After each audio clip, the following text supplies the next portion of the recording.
we go. The lights go down and everyone gets very quiet. That's always probably a good sign.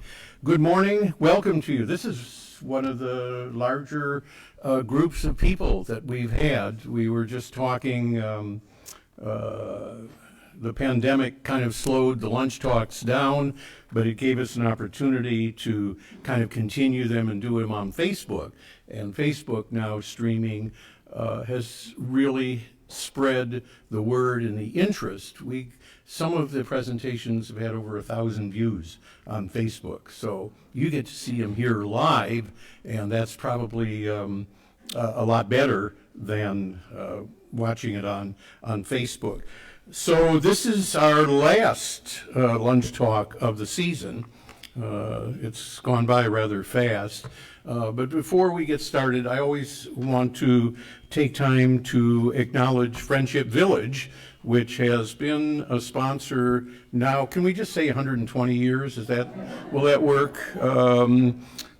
They've been a very good friend of our lunch talks and have allowed us to provide honorariums for our speakers, which we weren't able to do in the past, and it's just made things a lot better. I'm stalling here, and you're not moving forward, Mark, sitting way in the back. Mark Young is the marketing director of Friendship Village, and the time it takes him to walk down here, he'll be old enough to be a resident. Or are you a resident already? Not far. Not far from being a resident. So please welcome Mark Young. Give a little talk about Friendship Village. Well, thank you so very much. Friendship Village is a special place, and every time I stand up here once a month and look out, it's just great to see how many people actually attend this. And learning that we have over 1,000 views on Facebook for some of the presentations, it just makes it so much more sweeter for us. We will be here next year supporting this endeavor, and we love these. I personally love them. I'm from Mesa, so seeing a lot of things in my history pop up on some of these, and it's very interesting to me. And not too long ago, we had one on signs. Old neon signs, and it was the very next day there was a discussion on Facebook about this topic, and so of course I dove in deep to that, and we just had a wonderful discussion. So thank you very much for allowing us to be a part of this. We're proud of it, and for those of you that don't know who Friendship Village is and want some information, I'll be in the back. Just come on up and say hello. Thank you, Rick.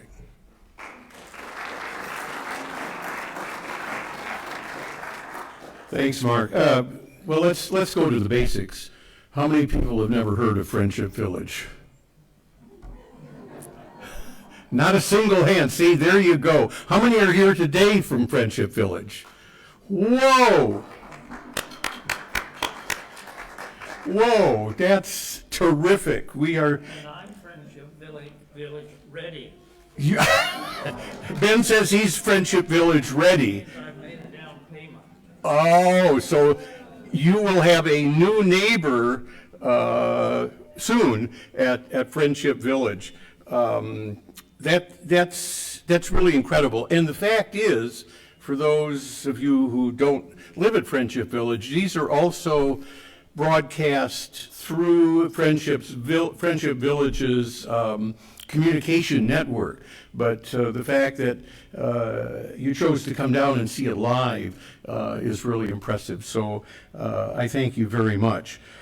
All right, so today, as I say, is our last in the series, and we've kind of put this off because this is a very special presentation, and it covers a topic that not a lot of people know about, and I think Ben will explain some of the reasons behind that. But it's the prehistoric history here in Tempe, and it was once said that you could not go anywhere in the confines of the valley without finding a mound that represented the culture that was here. And in the earlier years, wherever there was construction, people were digging up pottery shards, all sorts of artifacts, because there were thousands of people living here in the valley, in Tempe and in the valley. So this particular topic, Pueblo de los Muertos, the forgotten city, is really important. We'll have a bit of a surprise for you at the end of this, but Ben came to the society a couple of years ago. Everything takes, how many? A year? That's all? Wow. Okay. With the idea of putting together a book about this particular subject. And as we've all learned, books take a long time to get together. And after Ben's talk, we'll get into what the surprise is for you. So I'm always hesitant to read long bios, because we wouldn't bring anybody here that wasn't an authority or have a documented history. But Ben has been here for many years, served in education, superintendent, teacher. Education has always been important. And in earlier years, it's been a few now, Ben did two very important documents that is still used today. One is called Tempe, the Past, the Present, and the Future. This was distributed, I believe, with the newspaper, and so anyone who had a subscription to the Tempe Daily News got a copy of this. And it's not large, but it is full of really valuable information. We've got copies, not for sale, but we do have them in the library here at the museum. And that It was the 125th year of Tempe. This was part of the commemoration of that.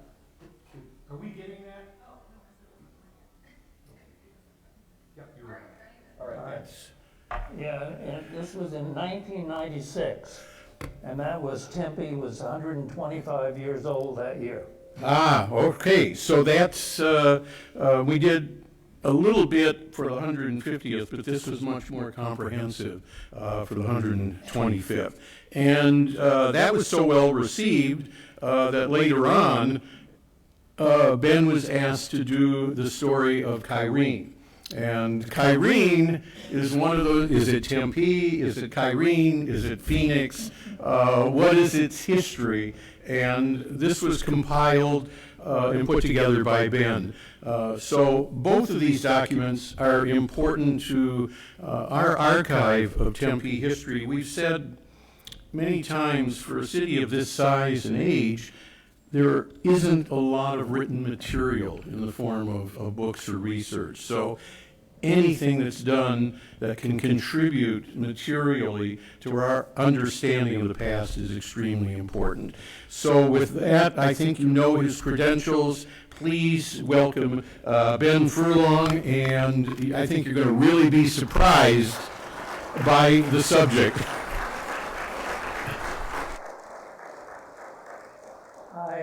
Can you hear me?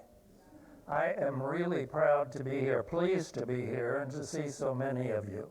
And I was going to thank a few people, but if you do that, you forget someone.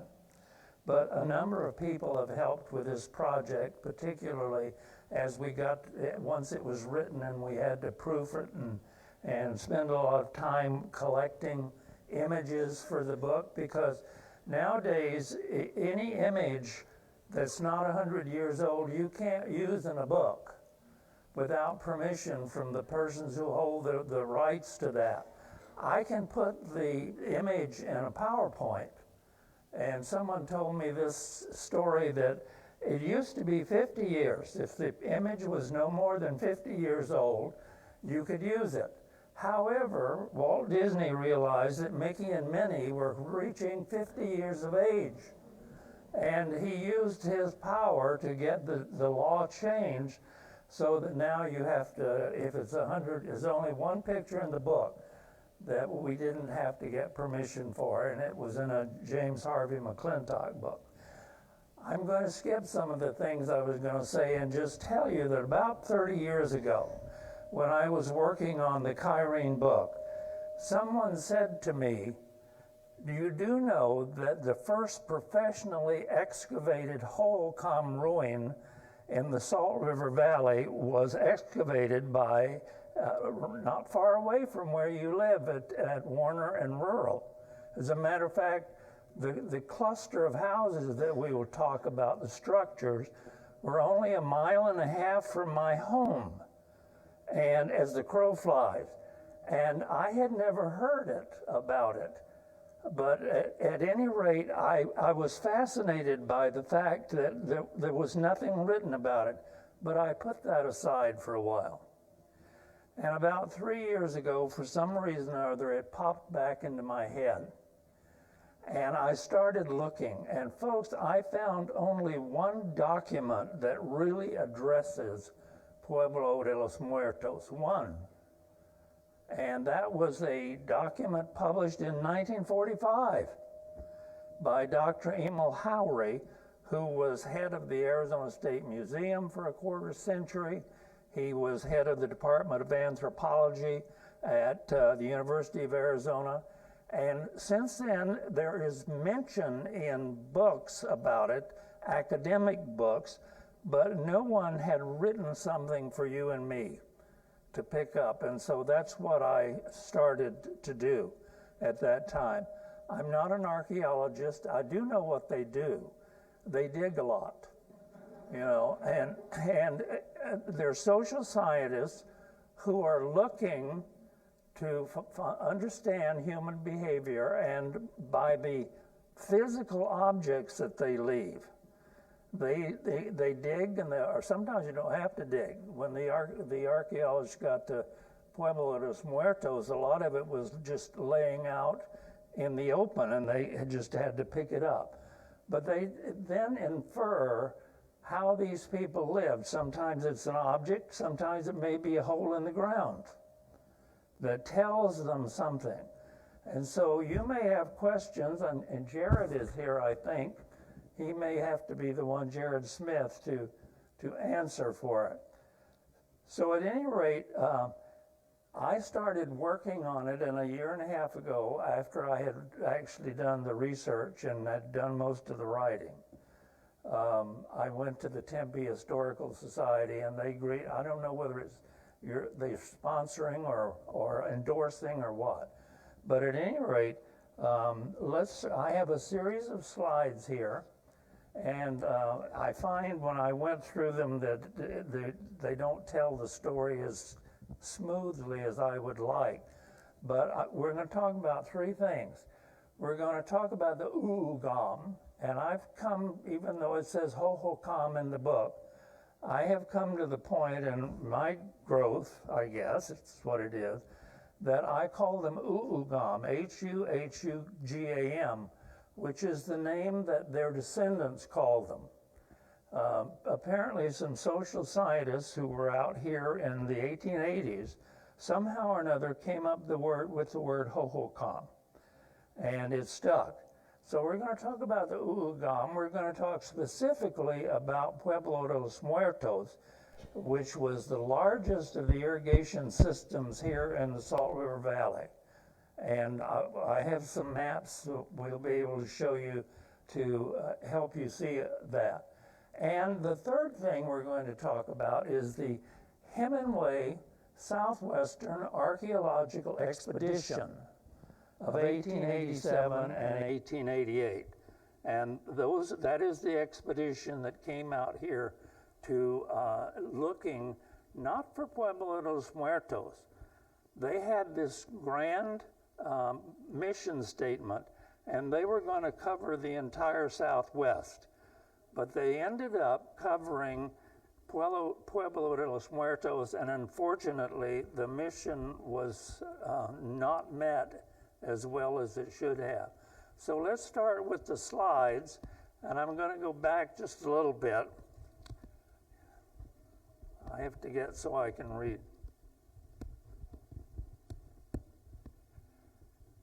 Here's Dr. Turney. Dr. Omar Turney was a city engineer in about 5 municipalities here in the valley. And he is the person that is credited with the first map of the whole canal system that was really comprehensive and had integrity. And he said this, the Hohokam were the original engineers, and they were doing this, digging these canals when London and Paris were just still a bunch of wild huts. And they had this they developed this incredible knowledge of how to move water, because you can't just dig a ditch, I found out, and have it move. You have to become engineers. Next. This is Dr. Howrig that I mentioned earlier. He's probably dean of Arizona archaeology and anthropology. He's no longer with us, but he said this of the expedition, and you can read it there, a pioneering effort, and it was. There had been, one of the things I learned, that there's a reconnaissance, and then there's the full-blown excavation. Reconnaissance just goes into a site and does some digging and says, this is worth spending more time, or nowadays they cover them up sometimes because they want to save them until there's a time when they have better tools than they have now. Next. I've got a couple of sidebars here. We don't know how long people have lived on North America. In my Cox box at home, I have a PBS program that says at White Sands, they found in New Mexico, they found footprints that are 23,000 years old, easily. And we know there were probably people down in what is now Cochise County, because there are 4 sites down there, and this is one of them. That happens to be Dr. Howry over on the left. But there were found 4 sites where there were a mammoth kill, and there was evidence that men were involved in that, humans were. Next, this is an artist's rendition of what it might have looked like when these people went hunting. Those are those giant mammoths, and they are certainly giant. By the way, at this point in history, they say Arizona probably got 40 inches of rain a year. And this is about 13,000, 11, 12, 13, you have 1,000, whatever. So next, we're going to take a sidebar here. We're going to talk about corn. About the time they were mammoth hunting, in south central Mexico, they discovered this grass, which they named teosinte. And teosinte had little ears on it, and you can see up in the upper left-hand corner up here. And there's a quarter, so you can see that they were not very big. But over several millennia, the people in Mexico and Bolivia, the corn moved to Bolivia and western Brazil and Colombia, and they bred it to the point to where about, I don't know how many thousand years ago, 8 or 9, corn became so well developed that it became a viable source of food. Next. And everybody knows where Marana is in the north end of the Tucson Basin. In recent history, they have found an irrigated community which they have named Las Capas, the layers, and they excavated and are still excavating. And here's the corn again and the teosinte. And they had irrigated corn along the Santa Cruz River, which is usually dry. But somehow or another, they had about a 100-acre field of corn. Next. This is another artist's rendition. This is Robert Cacho, who is ours. And here are pit houses. and there's an irrigated field. These people also grew agave in places where they couldn't get water because agave also helps sustain life. Next. This sort of gives you an idea of how far back we just went through here. We're now at corn. Here's Las Capas. And then about 300 to 500, if the Common Era or AD, human beings started farming in the Salt River Valley. And in the beginning, they probably farmed near the river itself in the floodplain. It's so apparent in Mesa when you drop down when you're headed north and you drop off the Mesa. That's the Lehigh Terrace, and that's one of the places where they began farming. And over the centuries, the Uugam, it was a century, they developed this incredibly complex system of irrigation canals. And then we get over here to 1887 and the Hemenway Expedition. So that's relatively recent in this great history. Next. This is a map of this is the Uugam territory. The darker part is the more intense part of their settlement, but they actually lived in a larger area than this. You can actually see the Santa Cruz River. The San Pedro River is right over here. Those are two rivers that flow north. And it's on the Santa Cruz where Las Capas was. Next. This is another artist rendition of the Uugam. I would introduce you to Michael Hampshire. And Michael was a Brit, but he came over to Arizona and he lived in Paradise Valley. And he did some remarkable renderings of the whole calm. I have one of them here, but I can't put it in the book. I could not get permission. But this one, this is one of his, and you can see all of the canals, and there's some beans. The Uugam, someone called it the Three Sisters, beans, squash, and corn. And that's what so many of these early people lived off of. This is a map, I think Jerry, what's Jerry's last name? Howard.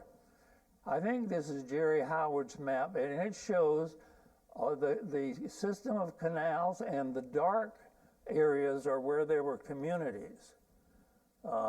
And you can see Los Muertos is right down here. That's South Tempe, West Chandler, West Mesa. Okay. Next. This goes through, I'm not going to read that to you, but this shows the different periods of the Uugam millennium. And you can see that they gradually added more territory, more irrigation systems, and their society became more complex. Here's another little sidebar. Somewhere in here, there was a giant flood. I don't know how they figured this out, but maybe you can help me remember. In the 70s and 80s, when the Salt River flooded, it's my remembrance that it was about 200,000 cubic feet per second as the water came down the river. They claim that in this particular flood, it was over 400,000. And Tempe is a place where they call it Tempe Narrows, actually, from the butte across to the Papago buttes. The river actually you can't flood out. And so the water becomes very destructive. And one of the first irrigation systems they lost during this flood, it was called sedimento. So anyway, this is when Los Muertos was started, about 1100 in the Common Era. Next. This is an artist's rendition of a rendering of Uugam community, and you can see the pit houses. And I think we've got a metate and a mano here, and some of their pottery. And you can see it's in the desert. There's the saguaro. Next. I love this artist rendering. See the woman there? This is a backstrap loom. And they grew cotton, and they also used the sinews from cactus plants to weave. I read, and I'm not sure of this, that they found no evidence. They found no backstrap looms, but they assume that that's what they used. Here's a ball court over here. We'll see a better picture of a ball court. But apparently they traded fairly widely, and the Uugam area was sort of in the middle of trading routes. I think there's a little dog right there. They had dogs for pets. So anyway, next, here's a ball court, and you can see the goal down here, and the object, of course, is to get the ball in the hole. And there's one at each end, and the Uugam used wooden balls. In Mesoamerica, farther south, they had rubber. So they had rubber balls there. But this, and by the way, by the time Los Muertos was built, they found no evidence there of any ball courts. For some reason or other, they stopped using the ball courts. Next. Here are some of their tools. Their stone axe, and apparently this, I guess, is the shaft straightener for arrows. Plenty of rocks, of course, here. A real local natural resource. Next. There's a metate, and they were frequently, the metate was of a volcanic material, as you can see there, and they're fairly universal tools. Here's some of their pottery. They were not particularly, they weren't known for their pottery. It was mainly utilitarian, it was what they needed to live. There were some decorations, but this was not something that they were famous for. This is a pit oven. Sometimes they were communal, apparently, and they didn't cook meat in these, they cooked vegetables. Plant matter, the agave fruit of the agave would be something they would put in here, and they would heat stones and put them around the edges, and then they would heat stones and add them to the top. And that's one of the ways that they cooked. Next. Here's a couple examples of their pottery. Next. The Uugam are given credit, the Uugam are given credit for being the first people to acid etch shells. So we know because they found a number of artifacts. They have traded with people who lived on the Gulf of California or the Pacific Ocean, and they would take a shell like this, and they would take a plant resin, and the image that they wanted to retain, they would cover that with the resin. And then, as one author said, they bathed it in acid. They made acid out of some of the fermented fruit of the cactus. And this is a good example. Looks like a frog to me. And here's some other examples, of course, of different things. I'm sure they used bone also, but they were known for their acid etching. Next. Here is some weaving. What it's used for, I'm not sure, but this was found. Apparently there's a cave at Double Buttes, and this is where these guys, when they came here, they did not stay in one place. They went to other places, and that's one of them that they excavated minimally. Next. I can't resist some of this. I'm just going to jump around. In 1825 to 1835 is probably the first time that citizens of the United States of America entered Arizona. It was Mexico then, in 1825, and belonged to Mexico or the Spanish. And in 10 years, they cleaned the Gila and the Salt Rivers out of beaver. Beaver pelts were very popular for making men's hats as far away as London. It was and they went in and cleaned them out. One source said that where we cross the Gila River on I-10, that there were several hundred beaver dams in there at that time, and there was water most of the year there. So that's one of the things. I want to find the one that is 1862. Anyone see it? This is important. In 1862, Civil War is going on.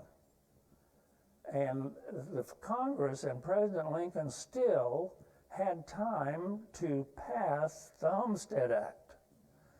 And the Homestead Act was to settle the rest of the United States. And what you could do is you could go down to the local Department of the Interior and give them $15 or $20, and they would give you 160 acres. Now you were supposed to use it. They monitored. They would send a man out periodically to see whether you had built the structure, the domicile on it. And I read later that between 1862 and 1900, 400,000 American families took advantage of the Homestead Act. My mother's mother didn't know this. I found out this after my grandmother died, that she was born on a homestead in Kansas. But that's going to become relevant a little bit later. By the 1880s, the war was over, the Civil War was over. People became interested in the Southwest. In some cases, they took men from tribes and they would parade them through the public. I always saw it as a little bit of exhibitionism, and I wasn't too fond of the idea. But Frank Hamilton Cushing, who will come up again in a bit, had lived with the Zuni people. And actually, he lived with them to their annoyance. He got too close to suit them. But he took 3 men back to the east, and they made various public appearances. And people were becoming interested in the war's over, and so what are we going to do? And then by 1866, there was a woman called, and I'll show you her later. It's not a very good picture, but she was a wealthy woman born in New York City to wealth, and then she married Boston wealth. And she was involved in many, many charities, and she decided she wanted a museum back in the Boston area of the people who lived in the Southwest. Next. This is Mary Hemenway. I became very fond of her. Do you ever do that with something that you can't really know? But I became very fond of her. Anyway, she had this is her home in Massachusetts. And these social scientists, mostly archaeologists and anthropologists, would meet there, and in 1886, she gave them the equivalent of what would be between $3 and $4 million today to do this expedition. And they met there, and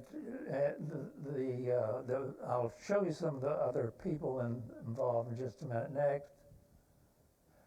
These are some of the principal participants in the HemenwaySouthwestern Archaeological Expedition.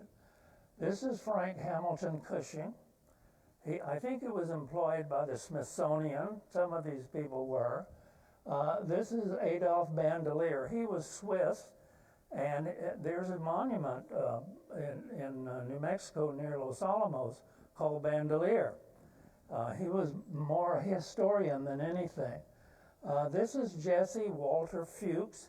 He took over when Cushing was relieved, and two of these men, and I can't remember which two, went back to Washington at the end of this and lobbied to make sure the Casa Grande ruin was not destroyed.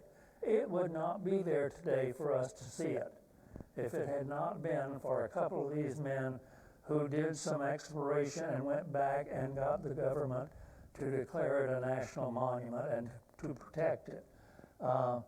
This man is Sylvester Baxter. He was a journalist with the Boston Herald. He published in 1888, in April of '88, in the Boston Herald. They also had a visitor from one of the San Francisco newspapers, but Baxter was there a major share of the time. This is Dr. Matthews. They had two medical doctors there. Mrs. Hemenway was concerned about the health of the men, and there were, by the way, I must tell you, there were also two women. I'll not forget them. But she sent a medical doctor to be there on site to take care of their health. And then he said the human remains are not being properly preserved, so they sent another doctor. So there were two doctors down there. When Frank Hamilton Cushing left from Albion, New York, which is where he lived, his wife was with him and his sister-in-law. And this group was later joined by a guy named Hodge, and Dr. Hodge and Frank Hamilton Cushing's sister-in-law ended up marrying in 1891.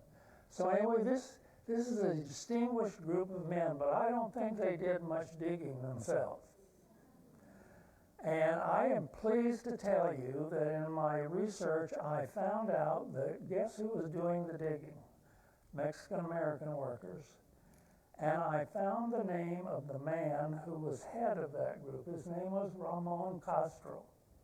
And if I could have found a picture of him, it would be up here. He apparently was very skilled at looking at a pile or a mound and figuring out what it is. Next. I love this map. I can't find the person who, fortunately, we don't know where she is, but this came from the Northern Arizona Museum of Natural History. And this is where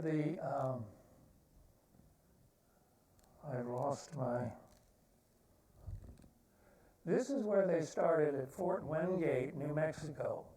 And then they took the train. This was the Atlantic and Pacific at the time. And they had buggies and weapons and utensils and everything that they needed for this expedition on freight cars. And they went either to what is now Ash Fork or Seligman. And they detrained, and then they came down to Prescott. And it was a very short stay over in Prescott. And then they came down the Black Canyon Trail. It appears to me that it took them 8 days to come down. Next. This is what their group may have looked like as they entered the Salt River Valley. Next. This is one of the tents that they lived in. Now, this is not on site here, but that's what they lived in. This is just a bit south of Rigatones. If you know where Rigatones is, not this site, but with their camp, which was called Camp Hemenway, was just south of Rigatonis, less than half a mile. This mound, they would have probably seen a mound like this. That's actually Pueblo Grande, or it is now called Saadavaki Museum. And they are, that is an autumn word, autumn. And the thing that I don't know whether I can hold this thing, there's a horse and buggy up there did you see it? Right by the telephone pole? Horse and buggy in the photograph. Anyway, we don't have any pictures of what the mounds look like at Los Muertos. Next. This is a map, and I have to give Christopher Castledine, along with Dr. Howery, provided much of the information that I used. This is a map of the 8 irrigation systems that the Uugam created in the lower Salt River Valley. The first one was upstream on the north side in the floodplain. They named it Coyote. And then just a little bit down is the Scottsdale system. It wasn't necessarily second, but it's on the north side. And then they just called this canal system 2, which was really large, but it was not the most populated, productive of the systems. This one was the Chrisman system, and it was in the floodplain. Then I have to tell you this story.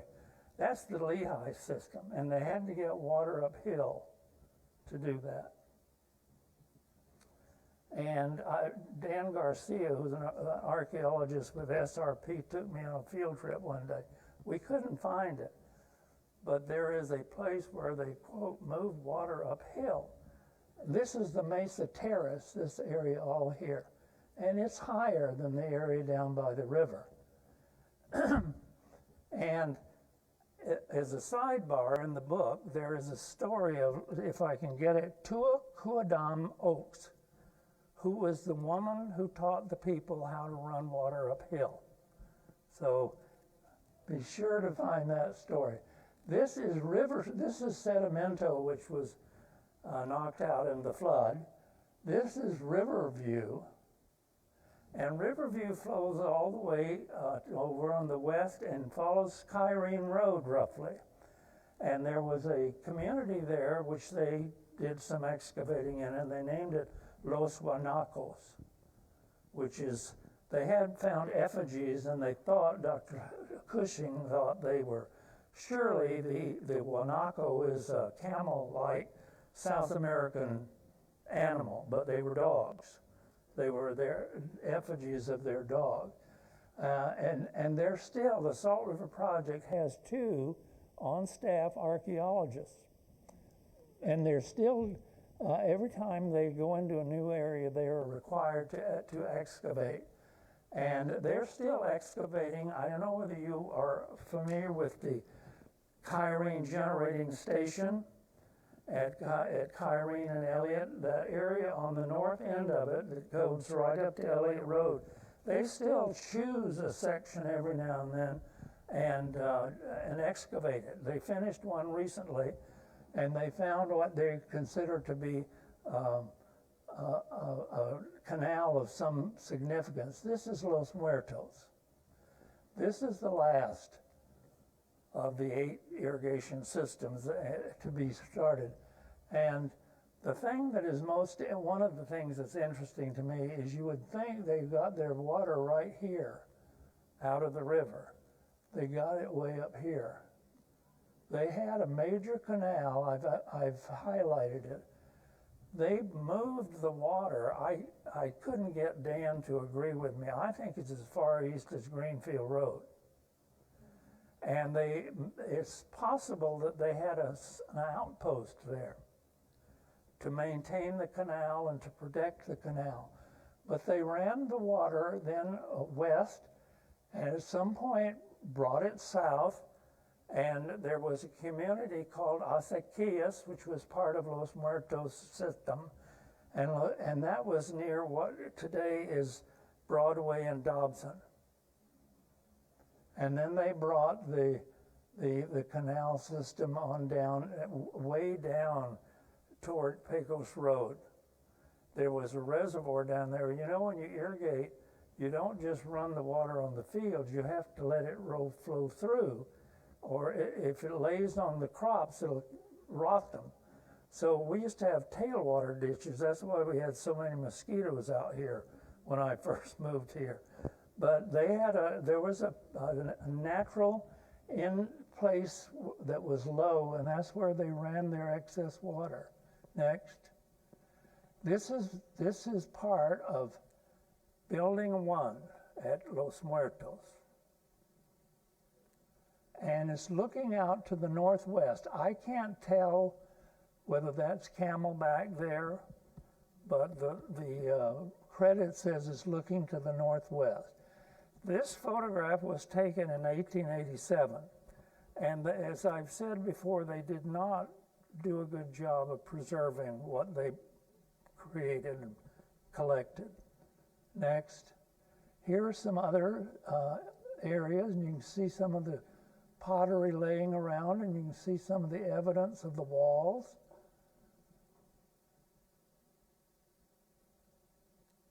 Next. This is someone in the Hemenway Expedition. This is a cross-section of one of their canals. And I read just this yesterday, or the day before. Someone posted something that claimed that the archaeologist at the Mesa Museum, was the Arizona Museum of Natural History in Mesa, found an irrigation ditch near the north end of Dobson that was 45 feet wide and 15 feet deep. Now, I had never read that before, and I'm not sure of that. But this was one of the ditches they excavated, and this is a ditch within a ditch. Apparently, the archaeologists read the physical, and then they say, well, why did they do this? We can't know because they didn't have a written language to tell us. But they think when the water in the river was low, they had a ditch within the ditch, and they could at least get some water into the system. Next.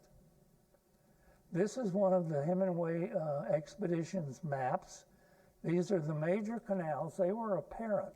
They were indent, they were still, you could see that where they were. Those are the major canals that were in Los Muertos. This is Warner Road, right here, the double line. Now, I had selected this map over here to show you that this was not the whole system. Those are the major canals, but you don't water cotton or beans or tobacco or corn. And this is a more accurate view of their canal system. Just many, many canals were necessary, branches and laterals, to get water to the crops. Next. I love this map because it looks like something I would draw. This was actually drawn by a member of the expedition. They had some cartographers with them. But this is the big building, and I'll show you the big building in a little bit. And there were a total of 36 buildings clustered. This one would be on the other side of the 101. So and I think if Knox Road ran through, it would run right through here. So that's where it's located. They had reservoirs. I don't know whether I can see them. There are places where there are reservoirs. So for apparently, the archaeologists would say this was for domestic use. Next. Now, I did do this map. Took me all afternoon, and it's got a mistake in it. Anyway, when the expedition came, this land here, these 2 square miles, this is Kyrene Middle School square mile. Those are the only 2 that were privately owned in this area. And James Harvey McClintock probably had a homestead down here. This is Corona, and this is the area where Goodwin Park and Los Muertos are right here. I want to tell you that when they got down here, they kept going south and asking people. When they got down here, they came upon a homesteader named James Cooper Goodwin, and he's part of the Goodwin family of Tempe. Mike Goodwin designed many of the schools in Tempe Elementary. He did Corona, he did Marcos Denisa, and he did a couple in Kyrene when I was there. But James and his brother Robert were apparently homesteading out there, and James Cooper Goodwin took the expedition. They wanted to know where are the ruins, and he took them over to this site here. And I just threw some of that nice jewelry in. Next. This is the big building. This building is 200 by 320, and it is equivalent of 4 stories high. Cushing said 7, but Dr. Howery brought it back down. He said it was reasonable to claim that it was the equivalent of 4 stories. And it had no roof on it. Some of the structures simply were walls. The wall on this one was 7 feet thick at the base. And this was a covered building within this compound. And it stood out. There was a mound, and then there was a mound on top of the mound. And that was this building. And it had a roof. This is another one, and the book that Howery that I used has probably at least a dozen of these outlined. So they kept records, and I can't read all of this. I'll tell you what, they would have had a trash mound away from the houses, and most of the trash was not the kind of stuff that we throw away and they pick up on Tuesdays. It was most frequently, it would be pottery that had broken. As a matter of fact, when we lived in Buena Vista Ranchos, the kids would go to this ditch in that square mile, and in a few minutes could fill a bag full of pottery sherds. It was likely, I'm not an anthropologist, but it was likely the site of a trash mound at some point. I believe there's a reservoir that shows on this one. And they also, the Uugam, for many years, cremated the dead. And they put the cremins in their pottery jars. And I'm pretty sure that right here is where they had them deposited. At some point, they started interring the dead. There are different stories. Dr. Howery decided that there was, quote, a peaceful incursion of Salado people. They could have given out of wood, who knows?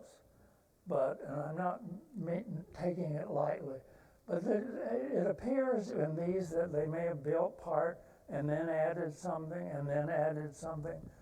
But the dissertation, the book from his dissertation has at least a dozen of the floor plans. Next. Here we are back to Jody Griffith's map, and this shows some of the side trips they took. They didn't stay on site. This is the one that the Dutch anthropologist, who was my favorite, and I didn't talk to you about him, but Dr. Tenkate spoke 8 languages. He studied almost 20 American Indian tribes extensively, and he came down with some of his people, and that's the Tohono O'odham Reservation today. He spent some time down there. Another group went down to Florence, and that's probably when they saw Casa Grande. and they went on around what is now Mesa. Next. Here's an artist's rendition of what one of the villages would have looked like. Those are pit houses. A pit house, you dig down about 1.5 feet, and then you get brush and twigs and whatever and structure it, and then you use the mud, you make mud and cover them. And again, you see the piles of pottery. Here's a bowl. Next. This is one of my favorites, and this doesn't do it justice, and it went in its vivid color. This is one of Hampshire's renderings. And this is men obviously working on the fields. There's a dog, there's another dog, so apparently they, at least Mr. Hampshire thought that they cherished their dog. Here they are moving the water into one of the ditches to actually irrigate. And I want to introduce you to this. That's a digging stick. And apparently they dug these canals with digging sticks. They're made of ironwood. And I had a friend at my church, George Penman, who foraged for mesquite wood after it had fallen off the tree. And he found a piece of ironwood one day. And he decided that he would come back and he'd see what, he said he couldn't carry it. It was so heavy. It is so dense that he couldn't carry it. And they sharpened these, and that's what they dug the ditches with. Miles and miles of ditches. Next. We're getting near the end. The question always comes up, where did the Uugam go? Because by 1450, they were gone. They simply left the lower Salt River Valley. And it is generally accepted that by archaeologists and anthropologists that the Autumn people are the descendants of the Uugam. And the Autumn, and that's O, capital O apostrophe O-D-H-A-M. I think they say Autumn. The Autumn live with the Maricopa on the Salt River Reservation. The sign says Pima. We used to call them Pima. So the Autumn live there. They live in the Gila River Reservation, Akimo Autumn, which is the people of the river. Autumn means people. And Akchin was also part of that. And then there's the Tohono Autumn. These are people of the desert. So I think maybe we're almost through. What's the next slide? This is another one. This one I can use. And you see the men working in the field. I said to Dan Garcia of SRP one time, well, they didn't appear to have any enemies. Well, they did. This is north of Cave Creek, Carefree. And they had settlements out there, and they built them out of stone. And they had communities that were apparently there to protect their investment down in the valley. And you can still visit this. This is called Sears Cay with a hyphen. And I'm told it's quite a hike, but some of the remains are there. So I think that's it. Let's see. There we go. Thank you for listening.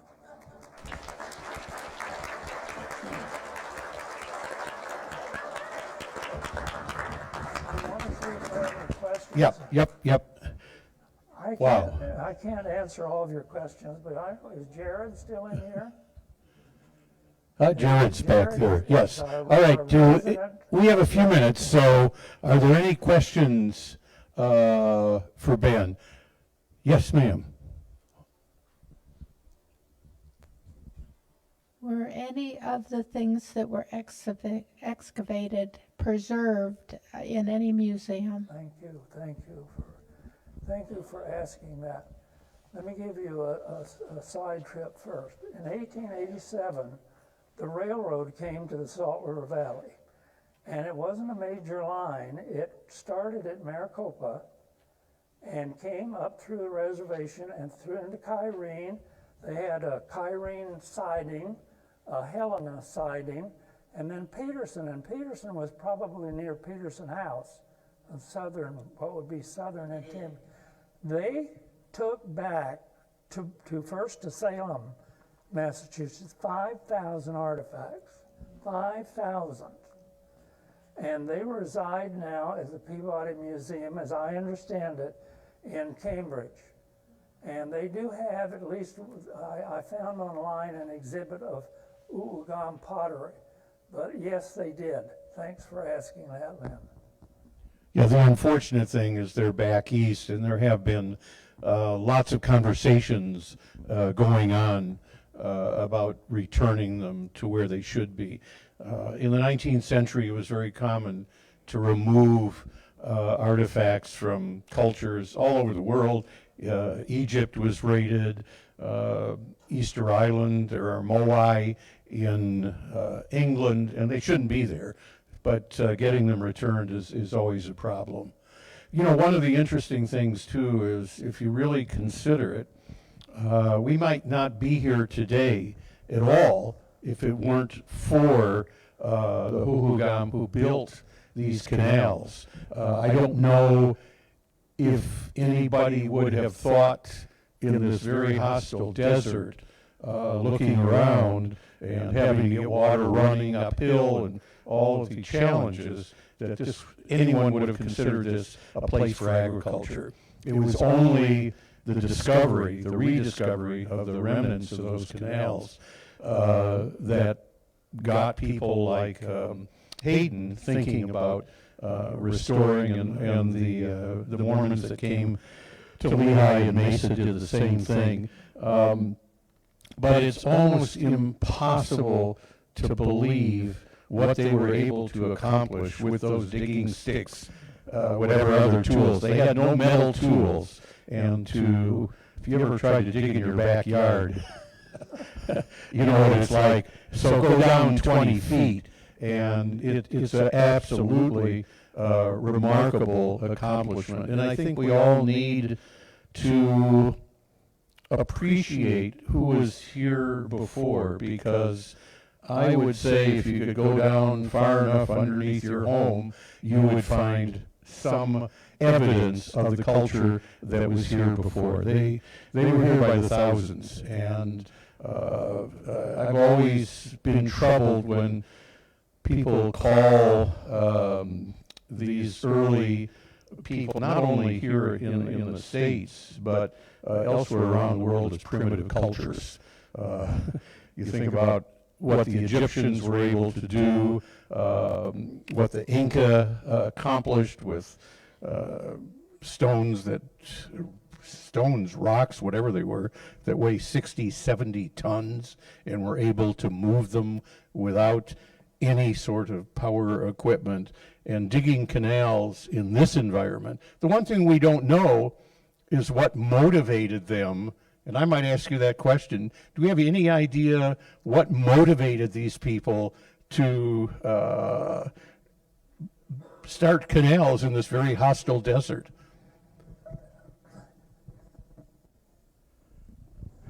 I think that probably it's simply a chapter out of human behavior.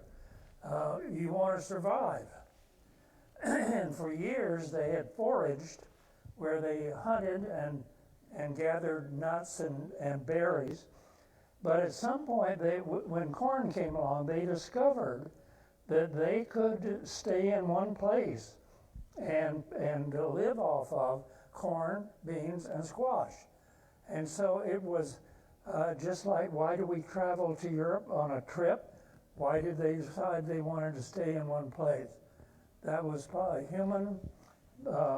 humans acting out and taking advantage of what was available to them. And also the fact that we think of the Salt River as being dry today. in earlier times, in prehistoric times actually, there's evidence that for Tempe, the Salt River ran as far north as University. So it was a wide water course, and it didn't provide water, I think, the entire year round, but for the most part, water was running when they came. So they knew that there was water available and apparently figured out how to make it suitable for farming. The people here, we don't know where they came from. Dr. Howry thought they migrated from Mesoamerica. That's generally not accepted as their source of where they live. It's accepted now primarily that they were in situ, they were here. And it may have been some of the people at Las Capas in Marana that started looking around and they found a better source of water. Because the Santa Cruz, they had water when the monsoons came. And so, anyway, I'm not going to sit down again until we're through. Come on, if you can make it down, come on over here for a second. Oh, one question, yeah. Hold on. Okay. First one was the people were not primitive, the technology was. Live a Stone Age technology, but the people were not. They were pretty smart. And the other thing I have is, why is there not any printed material for children in this Phoenix area on Hohokam? And there isn't. I was a school librarian, and there's almost nothing available for children who are curious. And they want things like this, and there's very little available. Even the gift shop here is minuscule. My library at home is 20 or 30 times what you got here. And Tom can probably say the same thing. Of course, we'll move on to the technical stuff, but there's just about nothing, and there should be. I'm not going to disagree with that, but we gotta go find the authors. All right, two quick ones, and then we'll wrap up. Just wanted to make a comment that the Hohokam, it's often said that they vanished, they abandoned the area, they're no longer around. They are around. We call them the Pima, and they live on reservations to the south of us, and over here to the northeast of us on the Salt River Reservation, where I work. I'm the archaeologist out there. So don't let anybody tell you that the Hohokam mysteriously vanished, because they will tell you we're still here and we're still farming. Oh yes, descendants of all of these early cultures. Oh heavens, right in the middle. Oh my heavens, oh my God, an old man has to get exercise. All right, yes sir. Is there a simple explanation about how you get water to go uphill? Well, actually, I can't explain it, but I understand it.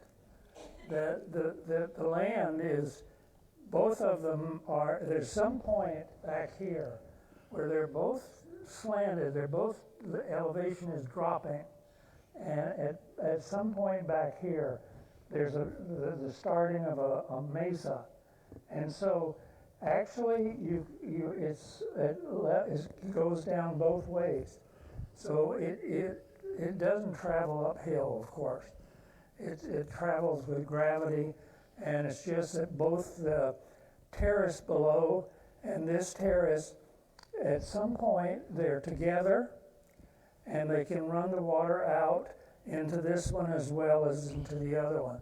That's not a very good explanation, but that's how I see that they did it. Well, and also there were opportunities, if you narrow a channel, increase the pressure of the water that's flowing, you can make it, you're not going to, it depends on the amount of the rise. Oh, so there's so much more to this, but first I want to thank Ben for the years of research he's been putting into this book. And I'm going to talk about that in a second, but first, we try to find something appropriate for our speakers, and this is not really appropriate because we've for a long time have been providing illustrations done by Richard Nearing, who was a terrific pen and ink artist in Tempe. This is a signed one. I think this is probably Zuni from New Mexico, but it's as close as we can come. And also this. Now, to the real surprise. Oh, by the way, I want to mention too, because I forgot to do that in the beginning. I don't know how many attended our Legends reception in April, but Ben was recognized as one of Tempe's legends, and not only for the work that he's done on publications, but for his years and dedication to education. So we applaud Ben for that. How many are members of the society? All right, I'm going to, usually I just tell non-members to get out, but we've actually got something that I'm going to offer to the members first. The book that Ben has been working on is this, and it isn't quite complete. In the publishing world, we call them ARCs, Advanced Reading Copies. And those are sent to bookstores and reviewers ahead of the publication of a book, but they might contain errors or punctuation problems, things of that sort. So this isn't the final version, which will be available soon, but we have a very limited number of copies of this book, and switch to the other mic. Oh my God. Thank you very much. Now I can't move around.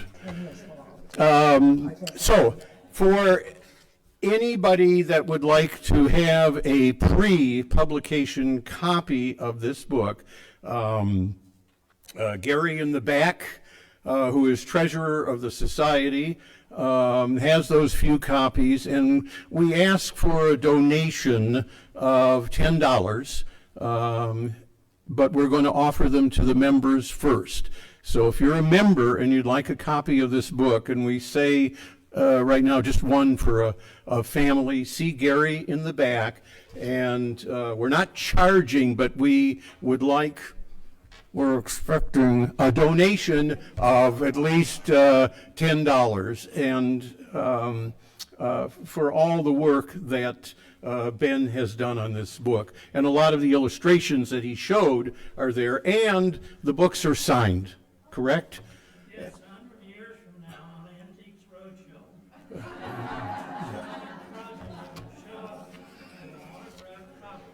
Right, and what we don't want to see is somebody greedily coming up there and saying, well, I need one for my brother, and then the next day it's on eBay.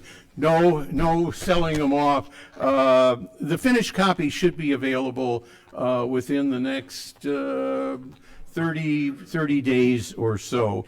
But it's beautifully done, and I forgot his name. Is the designer here?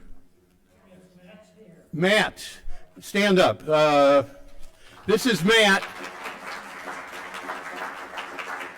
As any writer would know, just putting a book together is a challenge enough. Finding the words, finding the pictures, all of that. But it takes somebody who knows how to design and lay out a book to make it really appealing and readable. And Matt is our man that did that. So Matt, thank you very much. Okay, one other thing to...